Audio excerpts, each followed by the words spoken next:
UP CM Yogi Adityanath సంచలనమైన ప్రకటన చేశారన్నమాట. వివరాల్లోకి వెళితే రోడ్లు ఉన్నవి రాకపోకలు సాగించడానికని, వాటిపైన నమాజు చేయడం సరికాదని యూపీ సీఎం యోగి ఆదిత్యనాథ్ అన్నారు.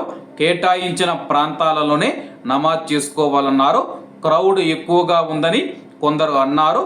షిఫ్టుల వారీగా ప్రార్థనలు చేసుకోవాలి, వారికి సూచించానని చెప్పి సీఎం యోగి ఆదిత్యనాథ్ గారు చెప్పారు. తాను నమాజ్ను అడ్డుకోవట్లేదని, కానీ అది రోడ్లపైన చేయకూడదని సూచించారు. ఈ రూల్ అందరికీ వర్తిస్తుంది, పబ్లిక్ ప్లేసులను మిస్యూజ్ చేయకూడదని చెప్పేసి ఆయన తెలపడం జరిగింది. ప్రస్తుతం ఉత్తరప్రదేశ్లో కొన్ని చోట్ల రోడ్లపైన చాలామంది ముస్లిం సోదరులు ఎవరైతే ఉన్నారో వాళ్ళు నమాజ్ చేస్తూ ఉన్నారన్నమాట.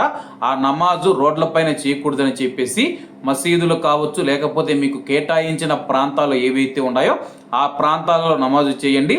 రోడ్ల మీద నమాజు చేయడం వల్ల ఇతరులకు, పబ్లిక్ ప్రజలకు ఎవరైతే ఉందో వాళ్ళు ఇబ్బందులు పడుతూ ఉన్నారని చెప్పేసి యూపీ సీఎం యోగి ఆదిత్యనాథ్ గారు ఇది తెలపడం జరిగింది. రూలు అందరికీ వర్తిస్తుందని చెప్పి ఆయన ప్రకటించారు.